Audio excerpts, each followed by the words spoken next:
नमस्कार, न्यूज़ 18 के digital platform पर स्वागत है आपका। मैं हूं आपके साथ पुनीत और आज हम बात करने जा रहे हैं इंदौर के राजा और सोनम की, जो मेघालय गए थे, शिलोंग गए थे हनीमून के लिए, घूमने के लिए, लेकिन उसके बाद उनके परिवार में अब मातम है क्योंकि वहां पर राजा की हत्या कर दी गई।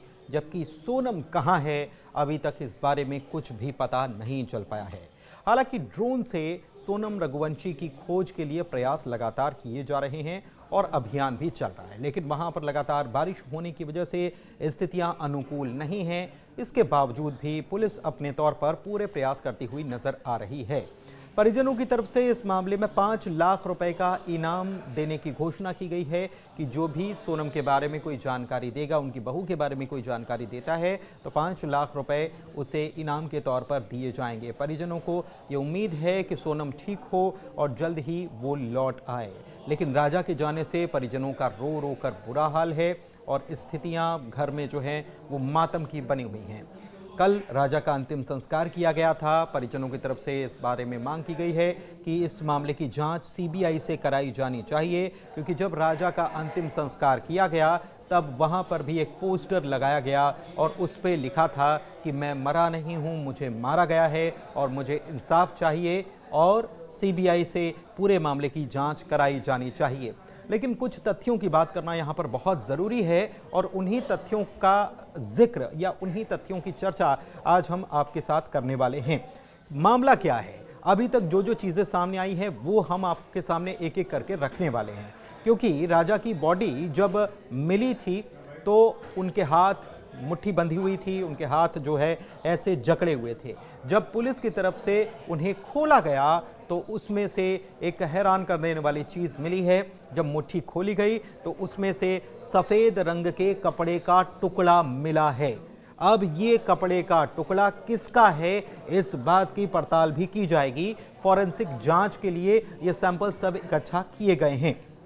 हो सकता है कि राजा का किसी से संघर्ष हुआ हो जब उनके ऊपर हमला किया जा रहा था और इस दौरान उसके कपड़े का टुकड़ा उनके हाथ में आ गया हो। लेकिन ये कौन व्यक्ति था और कितने व्यक्ति थे, ये भी एक बड़ा सवाल है।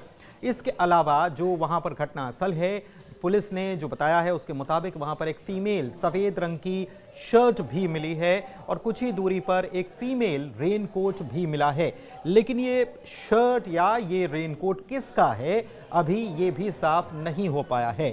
साफ इसलिए नहीं हो पाया है क्योंकि अभी तक उसकी फॉरेंसिक जांच नहीं हुई है, इसलिए पुलिस अभी तक ये इस बात पर पुख्ता कहीं पर बात नहीं कह पा रही है कि ये है किसका।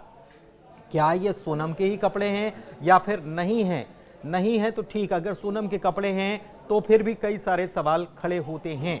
मसलन कि सोनम के अगर ये कपड़े हैं तो रेनकोट और शर्ट मिल जाती है, तो बाकी के कपड़े कहाँ हैं, ये भी एक सवाल उठता है। और सोनम किस हालत में उनको वहाँ से ले जाया गया, ये भी एक सवाल उठता है।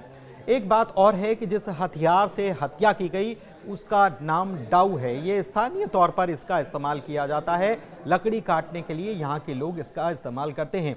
इसमें एक नया तथ्य ये सामने आया है कि हर घर में अमूमन डाऊ होता है, क्योंकि वहाँ पर जंगली इलाका है, जंगल ज़्यादा है, तो वहाँ पर लकड़ी काटने के लिए इस डाऊ का इस्तेमाल हर व्यक्ति वहाँ पर करता हुआ नज़र आता है। लकड़ियाँ इकट्ठा करता है और फिर अपने रोज़मर्रा के कामों को वो निपटाता है, खाना पकाना और तमाम चीज़ें। लेकिन इसमें जो डाऊ इस्तेमाल किया गया वो नया डाऊ था, यानी कि एक नया हथियार था लकड़ी काटने का। तो इससे पहले ये समझा जा सकता है कि ये नया डाऊ था तो वारदात से पहले इसे ख़रीदा गया होगा और ये वारदात की नीयत से ही ख़रीदा गया होगा। ये बात पुलिस को लग रही है, इस पर भी पुलिस जांच पड़ताल कर रही है। पुलिस का एक एंगल ये भी है कि ये लूट की घटना हो सकती है, जिन्होंने कुछ लुटेरे हो सकते हैं, डकैत हो सकते हैं जिन्होंने ये वारदात अंजाम दी हो, तो पुलिस इस एंगल पर भी जांच कर रही है। लेकिन स्थानीय लोग भी डाऊ का इस्तेमाल करते हैं, परंतु एक बात और है कि वो नया डाऊ बेहद कम खरीदते हैं, क्योंकि उनके पास जो पुराना बहुत वक्त से चला रहा है उसी का वो इस्तेमाल करते हैं, उसी को ठीक कराते हैं, या उसी में अगर धार कम हो गई तो धार कराकर उसी से काम चलाते हैं। तो ये बात साफ हो गई कि नया डाऊ जो खरीदा गया वो वारदात को अंजाम देने के लिए ही खरीदा गया।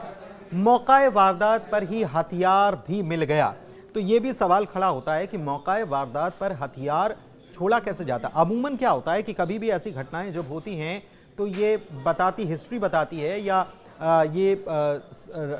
जो पुलिस जांच करती है तो उसमें ये पता चलता है कि हथियार जो है उसे मौका वारदात पर छोड़ा नहीं जाता, बल्कि उसे छिपाया जाता है, उसे कहीं और फेंक दिया जाता है ताकि कोई सबूत हाथ में न लगे।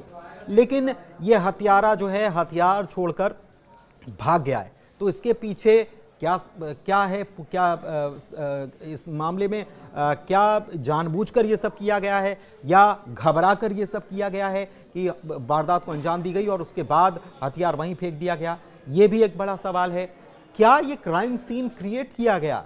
ये भी एक बड़ा सवाल है कि जानबूझकर किया गया क्या, और ये पुलिस की जांच को प्रभावित करने के लिए किया गया क्या, या कि हथियार कहाँ रखेंगे, कहाँ इसको फेंकेंगे, इससे अच्छा है कि इसको यहीं फेंक कर चलते बना जाए। ये भी एक बड़ा सवाल है। हत्यारे ने वहीं पर छोड़ा क्यों, ये भी जांच का एंगल है।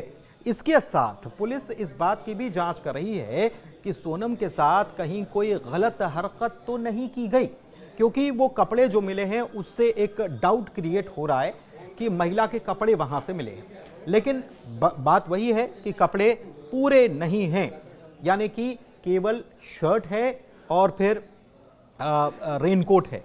तो ये भी एक बड़ा सवाल है कि अभी कपड़े पूरे नहीं मिले हैं। तो आसपास के इलाके को वहां ड्रोन से सर्च किया जा रहा है, लेकिन परिजनों को शक क्या है?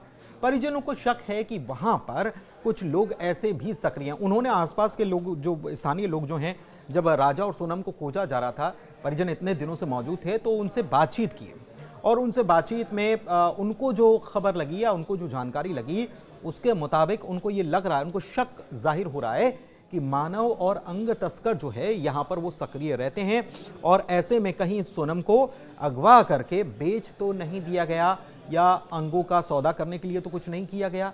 शक तो ये भी जताया जा रहा है कि कहीं सोनम को बांग्लादेश तो नहीं भेज दिया गया। ये राजा के बड़े भाई जो हैं वो विपिन, उनकी तरफ से ये शक जाहिर किया गया है। लेकिन दूसरी तरफ एक पहलू और है और वो पहलू को समझना ज़रूरी है। दरअसल मेघालय या शिलोंग जो जगह है वहाँ के रोज़गार का साधन क्या है? पर्यटक हैं। तो पर्यटकों से ही स्थानीय लोगों की रोजी रोटी चलती है और ऐसे में पर्यटकों के साथ अगर कोई घटना घटती है तो उसका सीधा असर उनके रोज़गार पर, पर्यटन पर पड़ता है और ऐसे में इनकी रोजी रोटी पर पड़ता है। तो इसे समझना ज़रूरी है। एक बात और है, और ये जानना भी समझना बहुत ज़रूरी है क्योंकि ये जांच का एंगल हो सकता है। दरअसल मेघालय वो राज्य है जहां पर मात्र सत्ता काम करती है, यानी कि पुरुष प्रधान नहीं, मात्र महिला प्रधान यहाँ पर व्यवस्था है, सामाजिक व्यवस्था, यानी कि परिवार में महिलाएं प्रमुख होती हैं और वहाँ पर महिलाओं से बदतमीजी या बदसलूकी करने वाले जो हैं उनको समाज माफ़ नहीं करता है। वहाँ पर एक बड़ा अपराध इसे माना जाता है क्योंकि महिलाओं को सम्मान की दृष्टि से देखा जाता है वहाँ पर। ऐसे में सवाल यह है कि क्या सोनम के साथ कुछ गलत करने की हिम्मत कोई स्थानीय लोग कर सकते हैं क्या? और अगर स्थानीय नहीं हैं, बाहरी हैं, तो कौन है?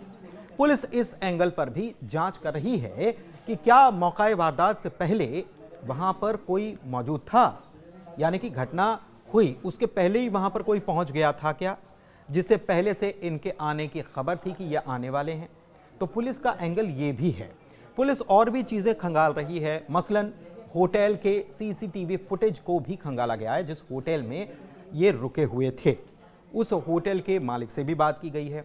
उस जाहिर सी बात है कि पुलिस उस होटल के रजिस्टर को भी खंगाल रही है जिसमें ये लोग रुके थे, उसमें और भी लोगों की एंट्री हो तो उसको भी खंगालने का पुलिस काम कर सकती है। ये एंगल भी हो सकता है कि और भी चीज़ें खंगाली जाएं।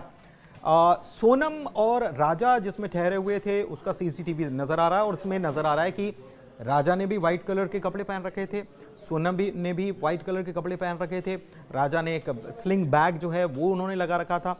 लेकिन एक बात है और वो सबसे अहम है, इस पूरे मामले में जो जांच हो रही है सबसे बड़ी मुश्किल क्या हो सकती है? दरअसल सोनम और राजा जब गए उस जगह पर, उसके बाद वहाँ पर लगातार बारिश जो है वो हुई है, खूब बारिश हुई है और अभी भी बारिश चल रही है। तो इसकी वजह से फॉरेंसिक जांच में कुछ अड़चन पड़ सकती है। क्यों पड़ सकती है? क्योंकि ये तथ्य है कि लगातार बारिश होती है तो कई सबूत जो है उनके मिटने का खतरा बढ़ जाता है। मसलन खून के धब्बे हों वो धुल सकते हैं, डीएनए जो है वो वहाँ से जा सकता है और बहुत सारी चीज़ें जो हैं उनके मिटने का खतरा होता है। तो फॉरेंसिक ऐसे में ज़रूरी होता है कि जल्द से जल्द मौका वारदात से सबूत जो हैं उनको इकट्ठा कर लिया जाए, तुरंत उनके कब्जे में लेकर उसकी जांच की जाए, वरना ऐसा ना हो कि वो सबूत मिट जाएं। 36 घंटे के बाद, अब देखिए एक समस्या और है कि 36 घंटे ये लापता हुए, उसके 36 घंटे के बाद राजा और सोनम के लापता होने की खबर पुलिस को लगी थी और उसके बाद पुलिस ने जांच शुरू की, तलाशबीन शुरू की, खोज शुरू की और उसके बाद 2 तारीख को राजा के शव के मिलने की खबर सामने आती है। तो इस दौरान एक लंबा वक्त गुजर गया, बारिश वहाँ पर हो ही रही थी, तो एक फॉरेंसिक पहलू भी है जिसमें बड़ी समस्या हो सकती है इस मामले में जांच करने में। लेकिन एक बात और है कि 36 घंटे का वक्त कम नहीं होता है। जिसने भी इस वारदात को, अगर जब से लापता हुए और उसके बाद अगर उसी वक्त वारदात अंजाम दी गई तो जाहिर सी बात है कि पुलिस के पास जब तक ये केस पहुंचता और पुलिस जब तक जांच शुरू कर दी और उसके बाद फिर शव तक पहुंचने का मामला, क्योंकि पहले तो ये माना जा रहा था कि कहीं वो हादसे का शिकार तो नहीं हो गए, उसके बाद फिर पुलिस को जब हथियार वहां से मिला तब ये पता चला है कि ये तो हत्या का मामला है। तो ये हत्या का मामला है तो पुलिस ने उस तरीके से जांच शुरू की, लेकिन तब तक तो हत्यारा बहुत आराम से फरार हो सकता है, ये भी एक पहलू है।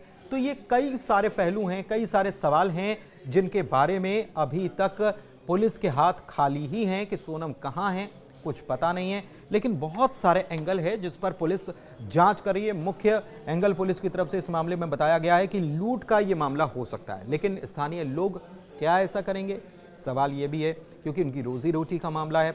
इसके अलावा सवाल ये भी है कि नया डाउ जो खरीदा गया वो किसके द्वारा खरीदा गया, कहाँ से खरीदा गया। पुलिस इस एंगल पर भी जांच करेगी, जो डाउ निर्माता हैं उनसे भी पता किया जाएगा कि कौन कौन आया था, कब खरीदा गया था, क्योंकि स्थानीय लोगों के पास तो डाउ पहले से होता है। तो ऐसे में सवाल कई सारे खड़े हो रहे हैं और हो सकता है कि बहुत जल्द पुलिस के पास इसका कोई सिरा जो है वो लग पाए, लेकिन अभी तक सोनम का कुछ पता नहीं है। हालांकि पुलिस इस एंगल पर जांच कर रही है कि क्या कोई ऐसा शख्स था जिसे ये पहले से पता था कि राजा और सोनम यहाँ पर आने वाले हैं और उसने इसीलिए नया डाउ खरीद कर वहाँ पर ताक में बैठा हुआ था और फिर वारदात को अंजाम दिया। और सोनम कहाँ है, अभी जांच जारी है।